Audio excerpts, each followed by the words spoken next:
Hai teman-teman, bagaimana kabarnya? Baik-baik saja kan?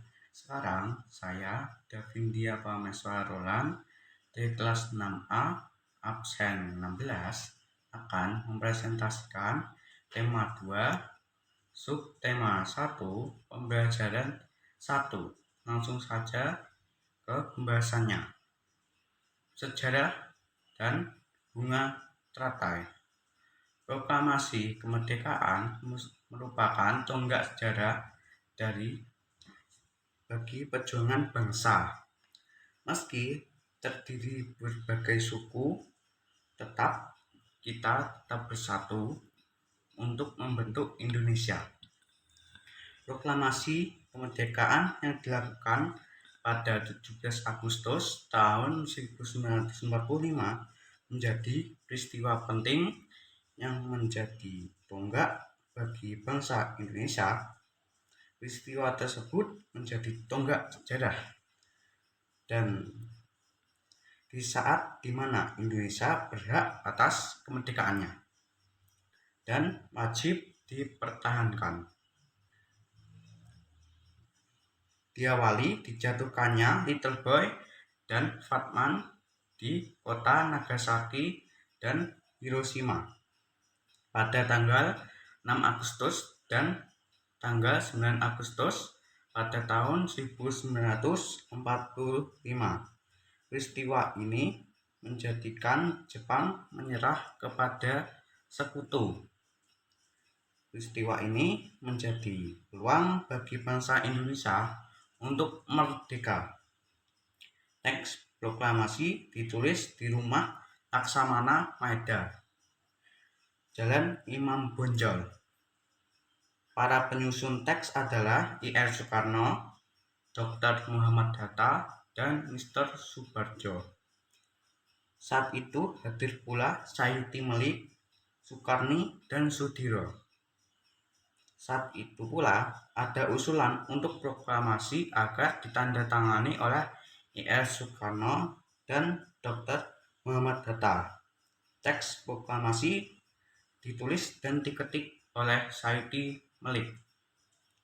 Pagi harinya pada tanggal 17 Agustus tahun 1945, I.R. Soekarno memulai acara proklamasi. Pembacaan proklamasi disambung pidato pendek tanpa teks, lalu pengibaran bendera yang dijahit oleh Ibu Fatmawati.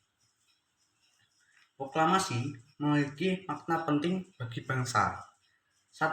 Sebagai puncak perjuangan Indonesia. Bangsa Indonesia telah dijajah tahun-tahun oleh bangsa Eropa dan bangsa Jepang. Penduduk harus bersatu untuk merdeka. Pengakuan bangsa luar. Dengan melakukan proklamasi, Indonesia sudah mengumumkan ke dunia luar bahwa sudah menjadi negara merdeka. Dalam pengakuan ini atau de facto dan pengakuan hukum atau internasional dan disebut pula de jure. 3. Menaikkan martabat negara.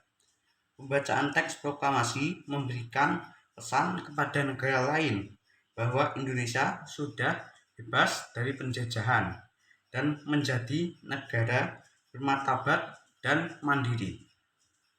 Bagian kedua, bunga teratai. Tahukah kamu bunga teratai?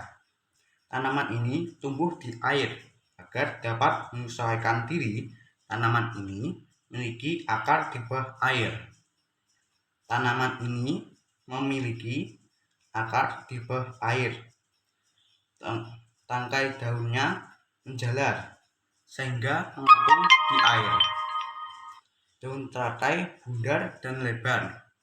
Fungsinya adalah dapat menyerap cahaya matahari. Hal ini berdampak pada penguapan air dan fotosintesis. Daun teratai memiliki lautan bermanfaat sebagai pembersih daun. Sekian dari saya, Davindia. Tetap patuhi prokes 3M. Menjaga jarak, mencuci tangan, dan memakai masker. Sekian dari saya, Davindia. Terima kasih.